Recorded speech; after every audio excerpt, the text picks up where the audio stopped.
해법을 찾는 토론 이슈엔 직설 시작하겠습니다. 2차 추경이 국회를 통과했습니다. 관심을 모았던 재난지원금을 두고는 여야는 소득 하위 88%에게 1인당 25만 원을 지급하기로 합의했는데요. 코로나19 4차 대유행이 장기화되고 있는 상황에서 혈세로 만들어진 2차 추경, 제곳에 쓰일 수 있을지 또 어떤 효과를 낳게 될지 지금부터 자세히 짚어보도록 하겠습니다.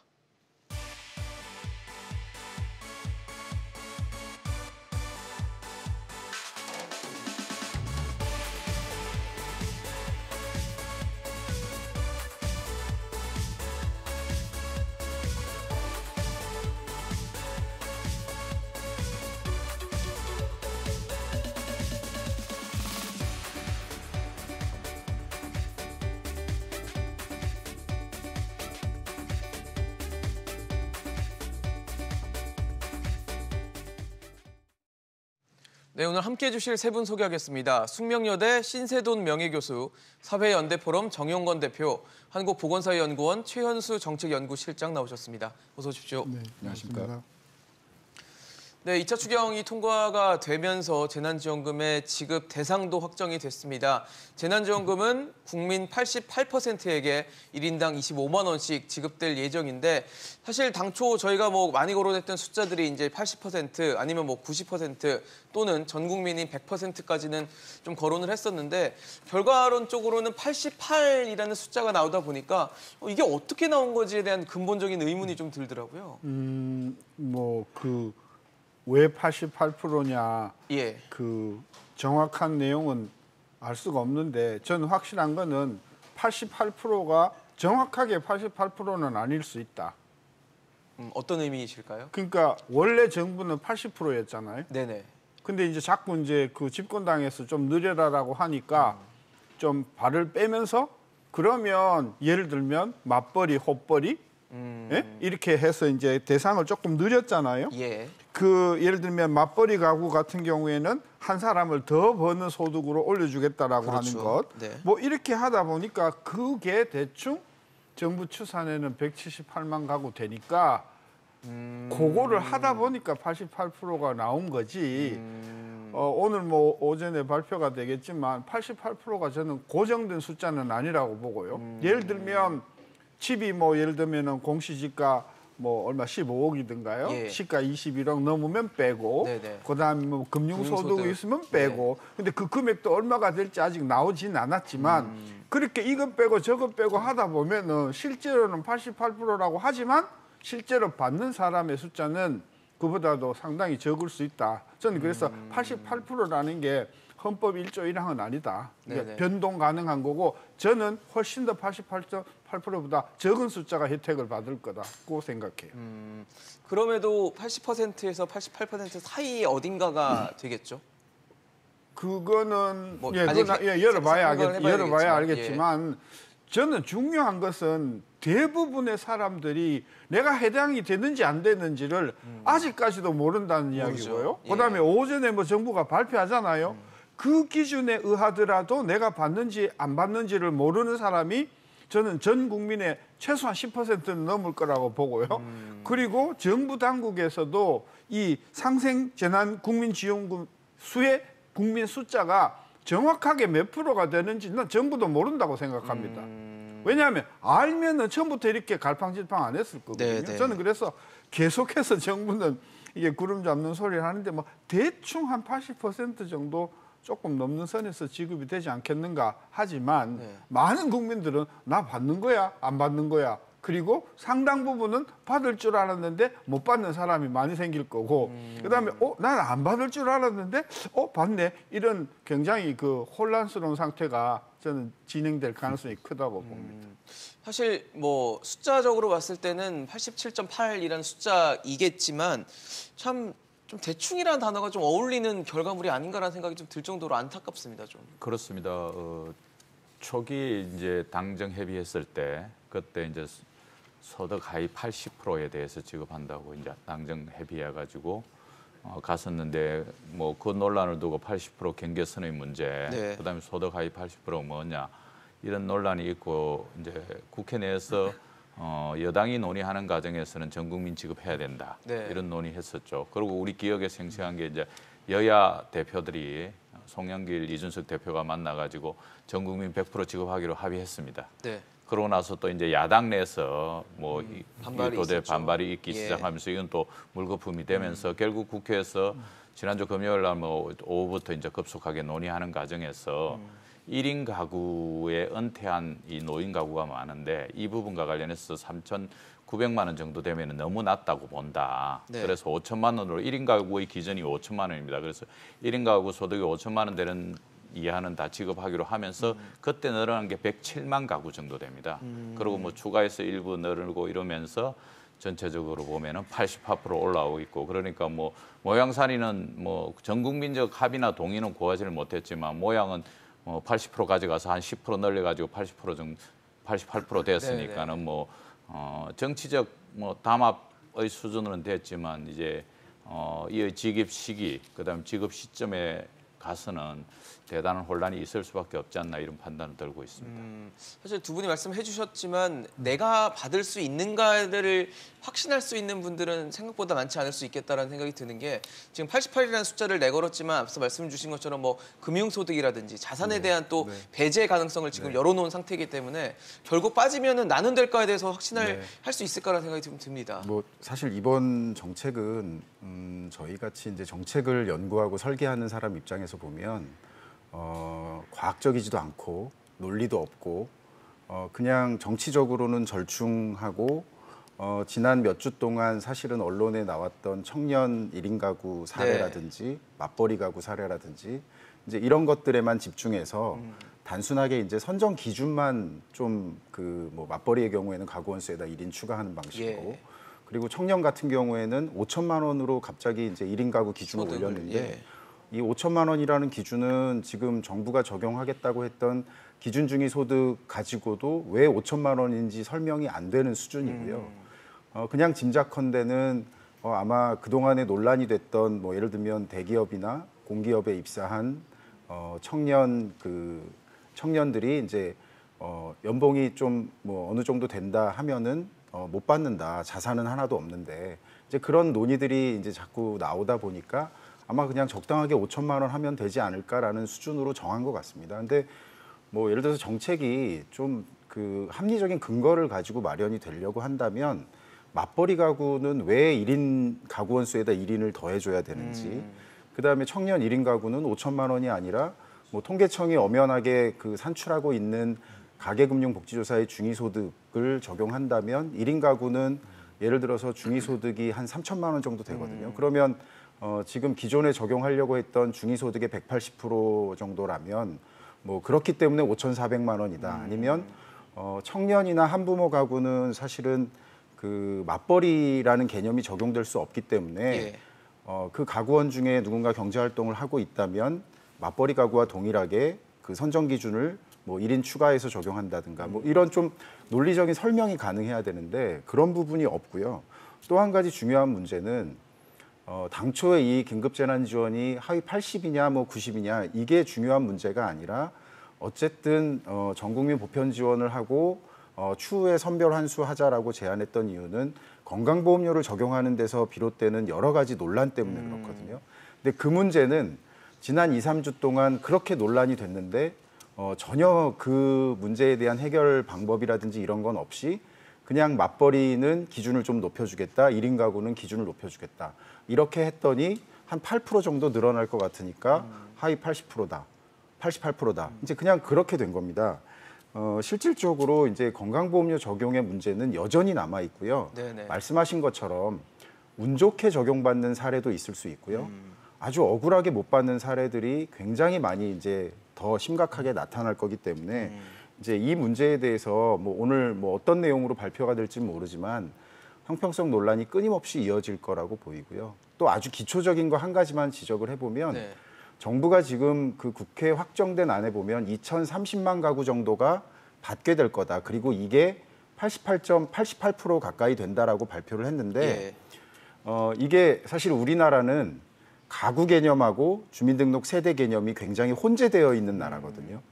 뭐 어떤 경우는 가구와 주민등록이 동일한 경우도 있지만 그렇지 않은 가구들이 굉장히 많은데 우리나라 전체 가구 수가 통계청이 2019년도 센서스 기준으로 발표한 거가 전수가 한 2,030만 가구 됩니다. 그런데 지금 88%를 이야기하면서 지원받을 가구가 2,030만 가구 된다? 그러면 거의 뭐 100% 가까운 가구가 받는다는 얘기인데 정부에서 정책을 발표하면서 지금 가구 개념인지 세대 개념인지 그리고 실제로 적용할 때는 가구를 중심으로 할 건지 주민등록을 기준으로 할 건지 이런 문제에 대해서도 명확하게 밝히고 있지 않기 때문에 그 나와 있는 수치 자체도 지금 굉장히 혼란스러운 상황이라고 볼 수 있습니다. 그 말씀을 종합을 해보면 정책을 내놨는데 이게 왜인지에 대한 근거가 없이 그냥 숫자들이 나오고 이러다 보니까 여기서 또 다른 논란이 또 갈등이 빚어지겠다라는 생각이 드는 거거든요. 그렇죠. 이 문제는 근데 답답한 게 처음 나온 게 아니거든요. 지난해부터 지금 작년 3월, 4월에 전 국민 나올 때도 처음에는 하위 70 준다고 했다가 근거가 뭐냐 했더니 건보료 기준이다라고 하니까 건보료가 지역이냐 직장이냐에 따라서 기준도 엄청나게 차이가 많이 나잖아요. 그러니까 논란이 일어나니까 야당에서 건보료 기준으로 이렇게 하려면은 차라리 전 국민 주는 게 좋다. 이렇게 이제 때리니까 이제 집권당이 오케이 그러고 전국으로 갔거든. 전 국민 갔거든요. 그래서 지금 벌써 1년 반이나 지났는데 그러게요. 아직도 공무원들이 이런 그 숫자 노름 전혀 근거도 과학적인 근거도 없는 숫자 노름을 하고 아마 그것도 뭐 이렇게 국민들이 혼란이 없으면 괜찮은데요. 앞으로 혼란 엄청나게 날 거고요. 그러니까요. 건보료 기준은요. 또 2019년 기준으로 한대요. 코로나 전이죠. 네.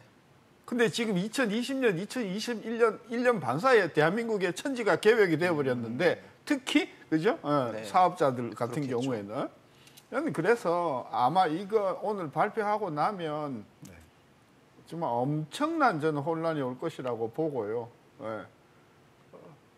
아까도 그랬잖아요. 지금 이 순간에 내가 받아 못 받아가 지금 제 느낌에는 한 30-40% 우리 국민, 그러니까 그 가구 기준으로 저는 자기가 받는지 안 받는지를 자기 구자에 돈이 들어오고 나서야 알 것 같다. 아 나도 대상자였구나. 네네네. 아 그리고 왜 이렇게 한 달 두 달이 지났는데도 돈이 안 들어오지? 막 전화하고 대혼란이 생길 것 같아요. 사실 일단은 뭐 88%를 주기로 하고 나서 이제 정확한 내용에 대해서는 뭐 정부 TF에서 밝히겠지만 일단 뭐 그 자산 특히 뭐 부동산이라든지 금융소득에 대한 배제 요건을 만들 계획이기 때문에 이러다 보니까 여기서 또 논란이 될 수 있겠다라는 생각이 드는 게 뭐 소득은 적은데 자산이 많아서 빠지는 상황이 생길 수도 있고 아까 1인 가구 5천만 원이라는 기준인데 1인 가구인데 어떻게 아주 조금 그 기준을 넘어섰는데 자산도 없고 빚만 갖고 있는 1인 가구는 또 배제되고 뭐 이런 여러 가지 상황들이 좀 연출을 될 것 같아서 여기서 또 우리 국민 분열이 생기면 어떡하나라는 걱정이 되거든요.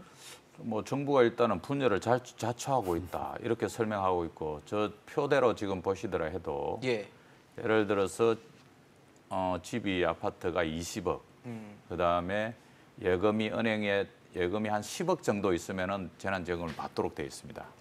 그런데 강남에 20억짜리 주택이 있고 예금으로 10억 정도 있으면 엄청난 자산가 아닙니까, 그죠? 그렇죠. 그럼에도 불구하고 저분은 받는데 소득 5,001만 원 받는 분은 못 받도록 되어 있거든요. 과연 이것이 공평한가, 형평성이 있는가, 원칙과 기준은 무엇인가 물어봤을 때 아무도 답하지 못하게 될 그런 상황이 올 수밖에 없는 것이고요. 이 기준과 관련해서도 예를 들어서 재난지원금은 지금 2019년 건강보험료 기준으로 지급하고 있습니다. 그런데 소상공인이 지원한다고 해가지고 금액 하도 언론에서 뭐라 하고 해가지고 찔끔 올렸어요. 3조 9천억에서 뭐 5조 이제 한 뭐 3천억 정도로 1조 4천억 정도 더 올렸는데 이 자영업자 매출 기준은 또 작년 매출 기준으로 해요. 작년엔 대폭적으로 매출이 떨어지지 않았습니까? 그러니까 4억 이상 기준으로 해가지고 2천만 원 준다는 건데 재작년 기준으로 해야지 작년에 떨어진 걸 확인해가지고 올해 받은 것이 가장 뭐 정확한 방식인 것 같은데 얼마나 피해를 받는지를 측정해야 된다는 거죠. 그러니까는 전국민 재난지원금 할 때는 2019년 기준으로 건강보험료로 계산하고 그다음에 또 소상공인 지원하는 데는 2020년 매출로 지원하니까 저기에서 가장 문제가 되는 것이 자영업 소상공인 하시는 분들이에요. 왜냐하면 지역에서 건강보험료를 내고 있거든요. 그리고 거꾸로 해도 이분들을 도와줄까 말까 어렵다 하고 있는데 오히려 정부의 정책은 훨씬 더 거꾸로 가고 있다. 오늘부터 다시 수도권은 4단계로 되어 있습니다. 그렇죠. 그리고 이제 내일부터 지방은 3단계로 다 일괄적으로 돌입하고 있고요. 자영업자들이 이제 거의 버티지 못하고 쓰러지고 있는데 예를 들어서 뭐 강남에서 가장 유명한 실내 포차 쪽엔 한신포차. 네. 그 한신포차 건물 매각한다고 내놨습니다. 그렇죠. 1호점을. 1호점을 예. 더 못 버티고요. 제가 지난주, 지지난주 이렇게 2단계 때 하고 4단계 때 하고 점심 식사하러 갔더니 2단계 때 식당 가면 보통 이제 종로나 을지로나 식당 테이블에 점심 때 반찬을 이렇게 다 내놓습니다. 세팅을 해놓고 세팅을 하죠. 예, 그리고 이제 음식만 주문하는 대로 이렇게 내놓는데 줄 서가지고 먹는 정도의 식당이었는데 네. 바로 4단계로 딱 들어가니까 테이블에 반찬이 하나도 없고 저하고 다른 팀하고 두 팀이 식사를 하고 있고 한 팀은 식사를 하고 갔는데 이 식당의 사장님하고 종업원분이 망연자실해 앉아서 식사하고 가신 분 테이블을 치우지 않을 정도예요.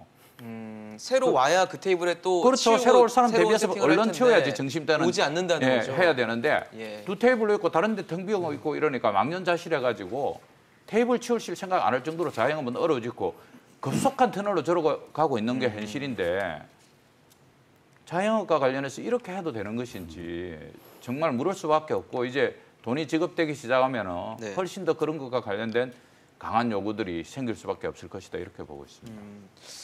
실장님 아까 뭐 자세히 좀 네, 조목조목 지적을 결국에는 해주셨는데 건강보험료 문제인데요. 네, 건강보험료를 가지고 정책 대상을 결정하는 데 사용한다는 거는 근본적으로 문제가 있는 거고요. 그래서 저도 그 하위 그게 80%, 뭐 예를 들면 80%라고 하면 전 국민을 사실은 동일한 잣대를 놓고 일렬로 줄을 세운 다음에 거기에 이제 80%가 됐든 뭐 90%가 됐든 결정을 하는 거고요. 네. 기존에 이제 2018년도에 잠깐 그 90% 선별해서 지원했던 아동수당의 경우에도 모든 그 아동이 있는 가구를 대상으로 소득과 재산을 동일한 방식으로 적용했거든요. 근데 건강보험료는 뭐 간편하다는 것 말고는 최악의 선택이거든요. 최악의 선택이고 건강보험료는 뭐 두 분 다 말씀하신 것처럼 일단 지역과 직장이 서로 다른 잣대를 가지고 부과된 결과를 동일한 기준인 것처럼 해서 뭐 하위 88%에 들어오냐 마냐를 적용하게 되어 있고 그러다 보니까 지역가입자는 그 소득도 네. 비교하고 소득도 반영되고 직장가입자는 재산이나 이런 것도 반영이 뭐 되죠. 예를 들면 직장가입자는 재산이 아무리 많아도 네. 소득만 그러니까 고소득 배제 네. 기준만 살짝 아래로 내려오면 직장가입자는 받을 수 있고 또 직장가입자는 근로소득 이외에 또 다른 기타 소득 여러 가지 소득들이 있다 하더라도 예. 그게 건강보험료에 상당히 적게만 반영되기 때문에 실제로 그 보험료를 적용했을 때는 굉장히 유리합니다. 아, 그러니까 형평성이 좀 떨어지는 부분들이 생기겠네요. 그러다 보니까 결국엔 뭐냐면 직장과 지역 간의 형평성 문제도 있지만 또 직장가입자 내부에서의 형평성 문제도 있고 또 지역가입자 내부에서 그리고 심지어는 고소득층 배제 기준이라고 하는 부분도 부동산 자산에 대한 정보는 우리가 이미 재산세 부과 자료라든지 이런 게 있으니까 쉽게 적용할 수 있지만 네. 금융자산이라는 것들은 사실은 조회가 필요한데 그렇죠. 조회를 할 수 없으니까 그냥 금융소득 2천만 원이라는 기준으로 대략 맞춰서 적용을 하겠다라는 건데 그렇게 되면 어떤 분은 부동산에 집중적으로 자산을 갖고 있을 수도 그렇죠. 있고 또 반대로 어떤 분은 금융소득, 금융자산이 많을 수도 있는데요. 실제로 금융자산 중에는 금융소득, 즉 이자나 배당소득으로 실현되지 않은 자산을 많이 갖고 있는 분들은 이번에 소득도 낮고 그 고액재산과 컷오프 기준에도 통과가 되기 때문에 그냥 뭐 긴급재난지원금을 받아버리게 되는 결과가 됩니다. 그러니까 그러다 보니까 지금 정부가 발표한 하위 88%라는 기준에 뭐 1인 가구, 맞벌이 가구를 좀 배려해주는 기준 조정의 문제를 떠나서 네네. 건강보험료를 적용한다는 것 자체는 오늘 발표 이후에 지급되고 나서도 계속해서 논란이 될 거고요. 그리고 실질적으로 그렇기 때문에 작년 11월 달에 그 사회관계 장관회의에서 각 장관들이 모여서 앞으로 건강보험료를 아무리 간편하다 하더라도 이런 형평성 문제가 있으니까 차후에 그 정책의 대상을 결정할 때는 더 이상 사용하지 말자라는 그런 논의까지 했던 결과가 있는데도 불구하고 이제 아직까지도 지금 건강보험료를 그대로 고집하고 또 한 가지는 지금 이제 대표님 말씀하셨던 지역가입자들 같은 경우에는 2019년 소득을 적용하는데 그러니까요. 손실보상이나 소상공인 지원할 때는 2020년 종합소득신고 결과를 적용하겠다는 줄어든 거거든요. 걸 반영을 하는 그러니까 결국에는 어떻게밖에 안 보이냐면 가능한 적게 주겠다. 그러니까 가능한 불리한 쪽으로 적게 주는 쪽으로 적용하겠다. 이게 그런 일관성도 없고. 해석이 가능할 정도의 네, 왜냐하면 2020년 자료를 적용할 수 있다면 예.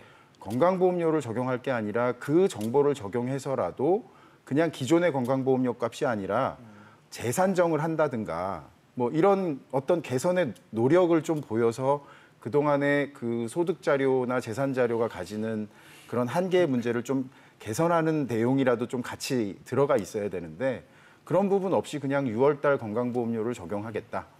뭐 그걸로 끝입니다.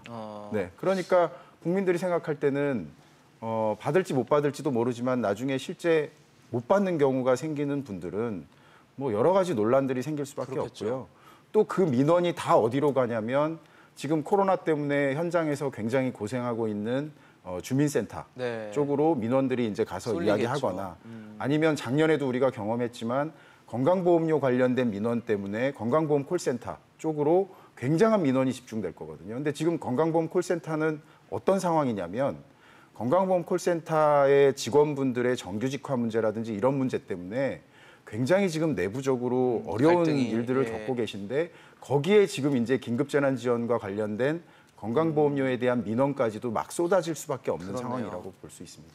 그러니까 갈등이 이미 덕지덕지 붙어 있는 또 이슈가 또 가면 또 다른 네네. 또 무리가 될 수 있겠다라는 생각이 드는데 사실 좀 궁금했습니다. 왜 건보료를 골랐을까에 대해서 궁금해서 정부 입장을 봤더니 이 선별 지원은 이번이 처음이 아니잖아요. 처음이 아니고 지난해 해본 적이 있기 때문에 행정적으로는 큰 무리가 없다라는 게 설명이더라고요. 그러니까 쉬워서 편해서라는 얘기를 하는 것 같습니다. 아니죠. 작년에 전 국민 그 지급할 때 그때 바로 건보료에 기준한 것 때문에 문제가 생겨서 결국은 다 주기로 했던 거거든요. 그렇죠. 예. 그리고 그러니까 나서 이제 선별을 몇 번 했더니 그 선별은 네, 이제 소상공인 소상공인 관련 대상이죠. 선별인데 예. 그건 우리가 조금 이따 또 이게 다른 문제예요 지금. 다른 대상 자체가 문제여서. 다르죠, 일단은. 네, 그래서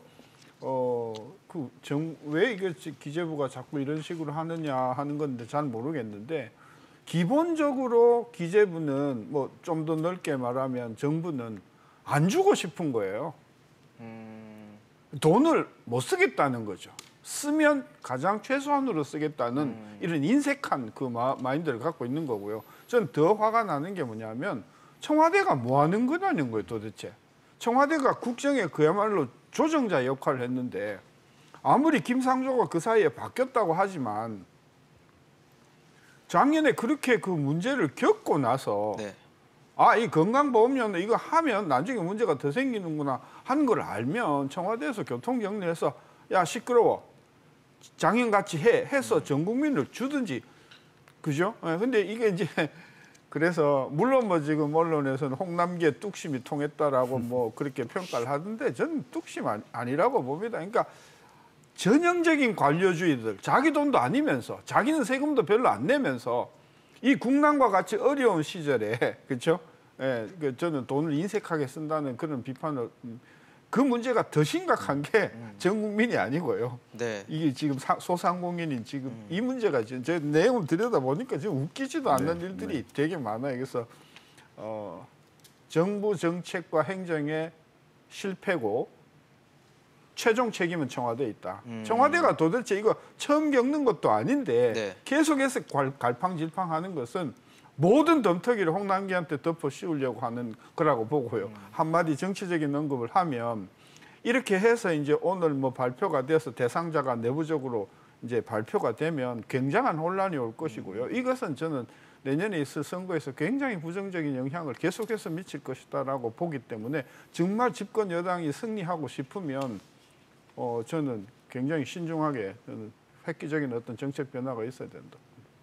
있을까요? 참 모르겠습니다. 없죠. 지금 현재 상황에서는. 그렇죠. 네. 없는데 근데 말씀을 신 교수님이 주셨으니까 좀 체크를 해볼게요. 소상공인들에 대한 지원도 좀 변화가 있었습니다. 일단 기존에 뭐 저희가 앞서 말씀드린 적도 있지만 최대 900만 원까지 하던 지원을 최대 2천만 원까지 일단 확대를 하기로 했고 그러면서 예산 전체적으로도 조정이 되면서 이제 5조 3천억 원 규모의 예산이 지원이 돼서 기존보다 1조 4천억 원 정도 늘어난 상황이에요. 뭐 저희가 누누이 얘기했죠. 소상공인들에 대한 지원을 두텁고 또 지속적으로 해야 된다, 연속성이 있어야 된다 말씀을 매번 드렸는데 5조 3천억 원이라는 숫자 일단 늘어나는 것은 반가운 일인데 이게 정말 소상공인들에게 피해를 좀 지원을 하고 그리고 이 힘든 시기를 버틸 수 있는 힘이 될까에 대해서는 어떻게 평가하실지 궁금합니다. 예, 사실은 이제 5차 재난지원금 논의하는 과정에서 소상공인과 관련해서 기존에 이제 당정 합의안에서는 3조 9천억 정도 있었습니다. 예. 그런데 갑자기 이제 거리두기 4단계로 들어서고 그렇죠. 이렇게 하면서 이제 어두워지니까 소상공인에 대한 지원을 확대해야 된다 해가지고 중간에 다시 나왔던 게 한 7조 이상, 7조 2천억, 3천억 정도, 7조 이상이 나왔었습니다. 그래서 배 정도 늘린다고 보고 지난주 저희가 직설해서 이걸로도 부족하다고 이야기를 했었거든요. 맞습니다. 그랬는데 실제로 까보니까 지난주 금요일 날 새벽에 토요일 날 새벽에 합의된 거 보니까 5조 3천억으로 대폭 줄었습니다. 그래서 지난주에 논의됐던 내용 중에는 매출 6억 이상에 대해서도 구간을 하나 둬가지고 3천만 원까지 지급하는 거로 그랬었는데 거기 싹 날아가 버렸어요. 그리고 전체적으로 봤을 때는 1조 4천억 들어오면서 113만 정도의 사업자에게 주기로 됐는데 178만 정도로 늘어났습니다. 그래서 넓이는 좀 넓어졌어요. 그렇죠. 넓게 두텁게 했는데 평균적으로 보면은 7조 정도 했을 때 한 사업자별로 한 500만 원 정도 지급되는 걸로 500만 평균 원이요? 이렇게 돼 있었는데 이렇게 이제 줄어들면서 5조 3천억으로 1조 4천억 정도 정액하는 수준으로 늘어나니까 170만 명 정도 하니까 평균 한 300만 명 정도, 300만 원 정도. 그러니까 넓이는 넓어졌는데 두텁게는 오히려 얇아졌어요. 그렇네요. 500만 원에서 예, 300만 예. 원 정도가 됐으니까. 아니 제가 계산했어요. 237만 원. 예, 300만 원 위아로 뭐. 237만 원. 그러니까 5조 3천억 네. 나누기 5조 3천억이 아니에요. 정확하게 이야기하면 4조 2,200억인데 네. 4조 2,200억을 나누기 170만 하니까 230만 원이더라고요. 평균. 예, 뭐 한 자영업자 한 한 분당 업체당. 네, 한 한 번 다 업체당. 그럴 정도로 이제 상당히 낮아졌다는 거죠. 그래서 그것도 여전히 일회성으로 지급하고 제가 뭐 지난주에도 말씀드렸지만 그래 8월 17일부터 지급한다. 빨리 지급하는 건 당연하죠. 사실은 4월부터 지급했어야 되는데 지금 손실보상 논의하다가 끌고 왔는데 그럼 8월 17일 날부터 시작해 8월 달 주고 나면 9월 달 출석 오고 난데 정말 집단 면역이 성공해가지고 뭐 소비가 늘어나면 괜찮을지 모르지만 그렇지 않을 경우에 9월 달은 어떻게 할 거냐. 정말 출석에 여러 가지 자금에 대한 수요도 많아지는 이 상황에서 출석을 앞두고 소상공인들이 정말 폐업해야 되나 이런 것들과 관련된 내용이고요. 또 한편으로 보면 뭐 조금씩 이제 늘어나가지고 사실은 소상공인을 제외하고도 뭐 택시 사업자든지 뭐 고속버스라든지 뭐 대리운전 다양하게 뭐 학습지 다양하게 어려운 이 부분과 관련해서 제대로 커버하지 않고 겨우 조금 뭐 80만 원 정도 지급하는 걸로 늘어나고 폐업지원금도 이제 50만 원 저희가 이야기하니까 이제 겨우 폐업할 때는 일절 지원을 안 했었어요. 근데 50만 원 지급받고 폐업 그래가 오죽하면 폐업을 하겠습니까? 그러면 폐업하고 이후에 어떻게 할 건지와 관련해서 방안과 관련해서 정확한 프로그램이 있어야 되고 이건 뭐 유럽이나 EU의 복지국가들은 다 하는 방식이거든요.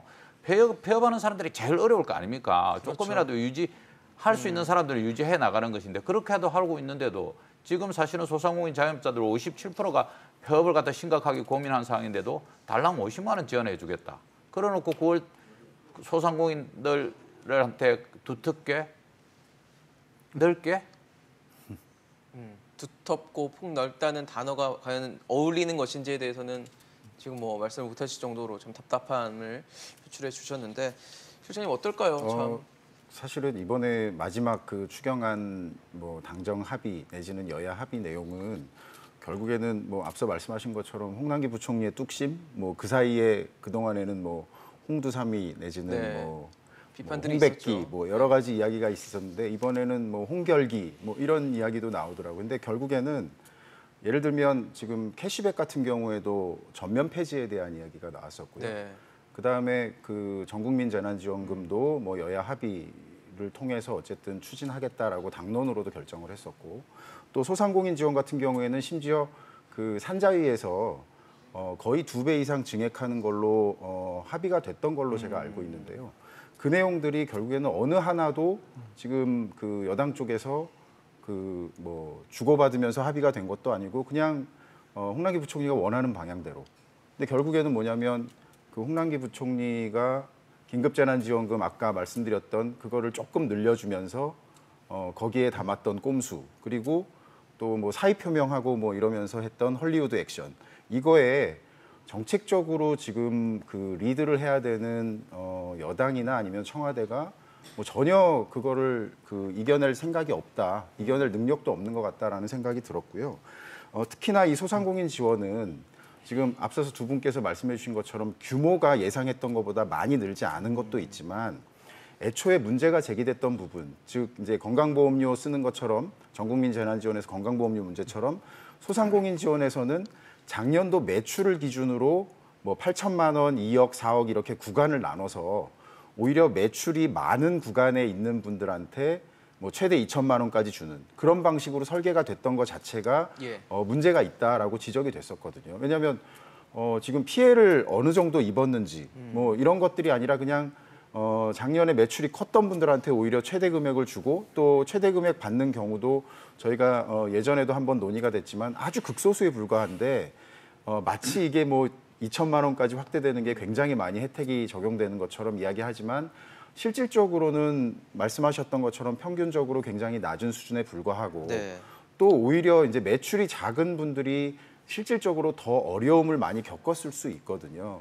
근데 대부분의 이제 다른 나라들 같은 경우에 보면 이렇게 매출이든 영업이익이든을 가지고 구간을 나눠서 차등 지원할 때는 되게 아래쪽에 어려운 분들한테 좀 더 지원 비율을 높이고 위쪽에 계신 분들에게는 조금 더 낮추는 방식으로 하우 상박의 개념으로 차등 지원하는 사례들을 우리가 쉽게 찾아볼 수 있는데 지금 우리가 설계하고 있는 이 소상공인 지원 제도는 그냥 단순하게 매출만 놓고 그냥 매출 구간에 따라서 많으면 더 많이 지원하는 이제 이런 방식으로 돼 있는 것도 전면적으로 좀 다시 설계가 돼야 될 필요가 있습니다. 숫자가 표가 너무 복잡해서요. 이거 뭐 경제학 박사학위 있어도 내용을 분석하기가 어려울 정도로. 사실 그 내용이 전부 그 주먹구구식이라서 그 복잡한 표를 볼 필요도 없어요, 사실은. 딱 한 가지만 말씀드릴게요. 6억 매출인데 6억 매출인데 매출이 20% 줄었어요. 그럼 얼마 줄었죠? 6억에 20%니까 1억 2천 1억 2천 줄었죠. 얼마 주냐? 250만 원 주는 걸로 돼 있어요. 8천만 원 이하인데 매출이 60% 줄었어요. 그럼 8천만 원에 60% 줄었으면 한 4,800 4,800 줄었죠. 아까는 1억 2천 줄었잖아요. 250만 원 줘요. 그렇죠. 8천만 원 이하의 경우에는 그 60%가 줄면 4,800이 줄었죠. 250만 원을 줘요. 그러면 똑같이 250만 원을 받는데 한 기업은 이게 자영업자가 연간 매출이 6억인데 20% 줄어서 자기는 실제로 1억 2천이 매출이 줄었는데 250만 원 받고 그다음에 8천만 원 이하는 60%가 줄어서 결국은 금액으로는 4,800만 원 줄었는데 250만 원 받. 이게 공평하냐? 이런 질문이 하나 있고요. 그다음에요. 4억 매출인데 10% 줄었어요. 그럼 매출이 얼마 줄었죠? 4천만 원 줄었죠. 4천만 원 줄었죠. 얼마 주죠? 50만 원 줘요. 아, 여긴도 50만 원. 50만 원 줘요. 근데 택시, 버스 운전수는 얼마 주냐? 80만 원 줘요. 그럼 도대체 이게 철학이 뭐냐는 거예요, 이게. 이게 뭐 좋다 나쁘다를 얘기하는 게 아니라 지금 기준이 없다라는 말씀을 해주시는 기준이 거죠. 하여튼 그 공무원들이 앉아서 하기 좋게 칸 만들어 가지고 그냥 자기 마음대로 근거도 없이 한 것이다. 저는 예를 들어서 대부분의 자영업자 매출 제가 알기로는 한 2억에서 4억이 제일 분포가 많다고 제가 알고 있거든요. 웬만한 식당만 해도 연간 매출이 대충 1억 다 넘어가거든요. 그러면 2억, 3억, 4억 되는 분이 매출이 10%, 20% 줄면 50만 원 받아요. 정말 그분들요. 입에서 욕 나올 거라고 생각합니다. 반면에 택시 기사나 이런 분들은 80만 원 준다 그러면 그분들이 숫자가 얼마나 많을까, 그렇죠? 저는 분노할 것이라고 보고요.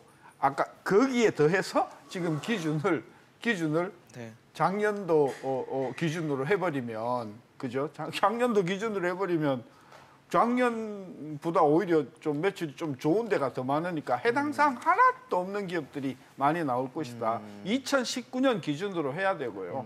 그렇죠. 그러니까 코로나 타격이 없을 때를 기준으로 해서 이 이후에 얼마나 피해를 받는지를 측정한 다음에 이제 이거 갖고 해야 되는데. 그렇게 하면 심플합니다. 2019년도 매출을 100으로 놓고 작년에 얼마 줄었고 그다음에 금년에 얼마 줄었는가 그 줄은 금액에다가 환산율 곱해가지고 15%면 15% 해서 주면 되거든요. 제가 계산을 해보니까요.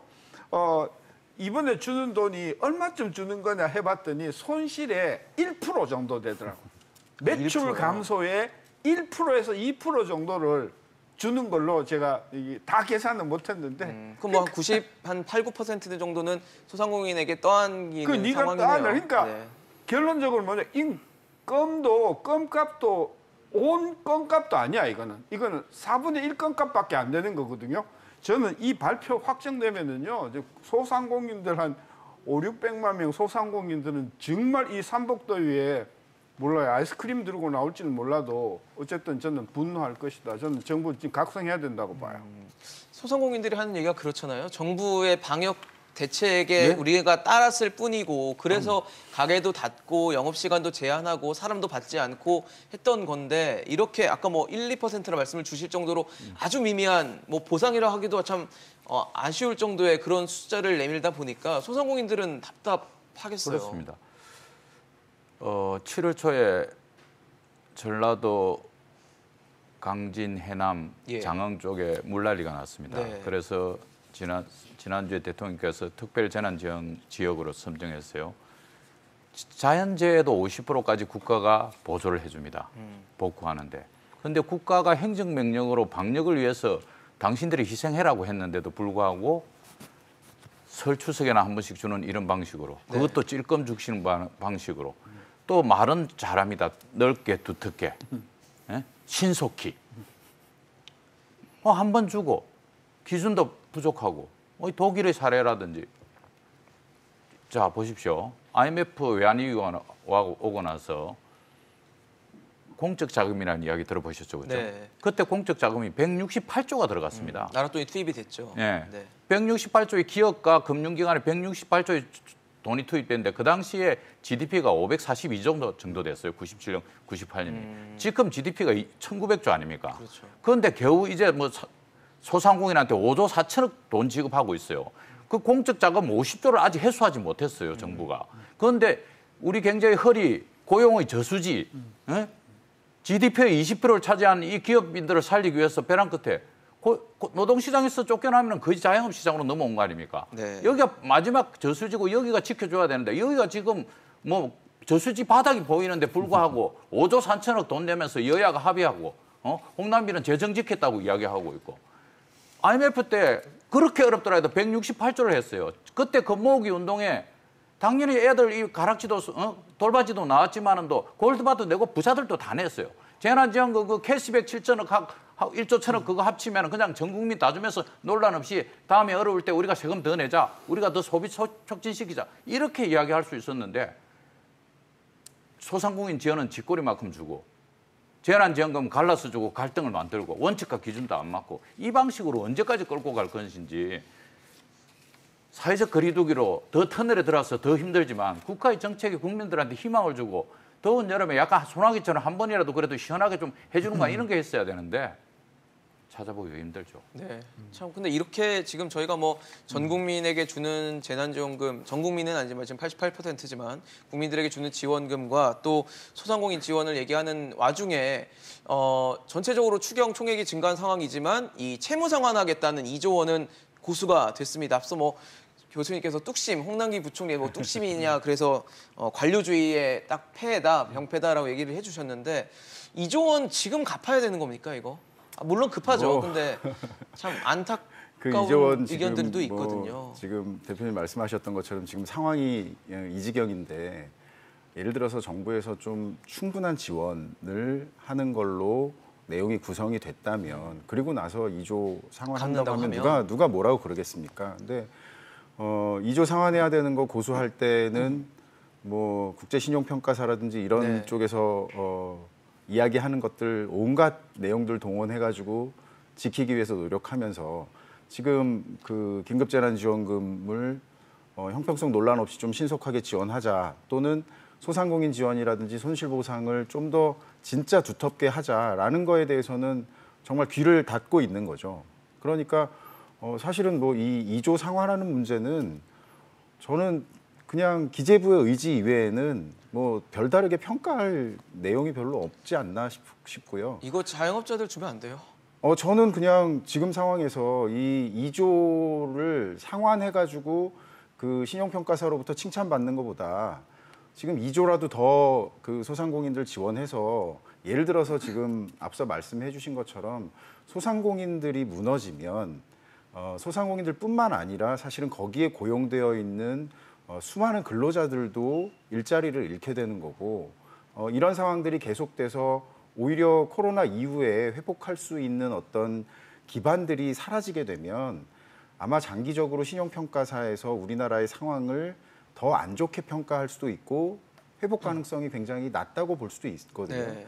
그러니까 좀 신중하게 이 부분에 대해서 꼭 지금 이 부분을 상환해야만 우리가 되는 상황인 건지 정말 말씀하신 것처럼 자영업자에게 지원하거나 아니면 그중에 일부라도 뭐 전 국민 먼저 지원하고 또 이후에 자영업자들에게 매출로 돌아갈 수 있도록 하는 그런 방식들을 좀 고민해 봐야 되지 않나 싶고요. 또 한 가지 캐시백은 또 끝까지 고수를 합니다. 네. 뭐 4천억 정도 줄긴 줄어들긴 줄었지만은, 했지만 네, 그래도 저는 지키고 이것도 있죠. 도저히 이해가 안 되는 문제인데요. 뭐 대부분의 분들이 이 캐시백이 과연 실효성이 있냐 또 역진적인 돈 쓸 문제를 때냐라는 가지고 얘기를 있는데 하죠. 네.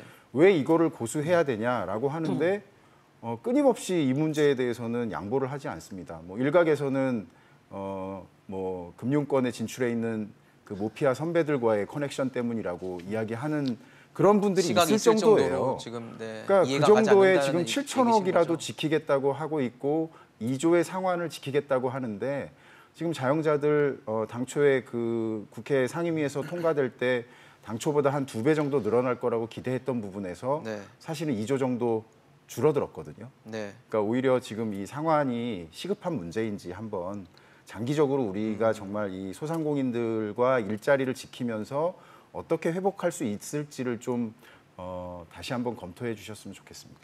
교수님, 참 뭐 재무 건전성이 중요하지 않다는 얘기가 아니라 지금 과연 이걸 해야 되냐의 문제일 것 같아요. 그러니까요. 우리가 늘 이야기하지만 코로나19라고 하는 것이 근대 한국 경제에 어떤 영향을 미치는 큰 사건인가에 대한 감각이 전혀 없는 분들이라는 거죠. 저는 가장 중요한 게 뭐냐면 600만 자영업자 중에 상당수, 저는 몰라도 한 30% 이상이 이번에 회생불능 상태로 저는 그 근로자로 저는 추락할 거라고 보는데 네. 그렇게 되면요 대학교 학생들이 아르바이트를 하고 싶어도 할 자리가 없는 게 그쵸, 되는 자리가 거거든요. 없으니까요. 그러니까 아까 우리 대표님 말씀하셨잖아. 대한민국에 그나마 생색은 안 나지만 일자리를 만들어내고 GDP를 만들어내고 한국 경제가 굴러가는 정말 발바닥과 같은 그런 경제가 자영업인데 이걸 이렇게 망가뜨려 놓으면 이분들은 결국은 아주 하급 최저임금도 못 받는 근로자가 되거나 아니면은 베트남으로 가거나 정말 우리 경제가 무너지는 것이다. 그런 차원에서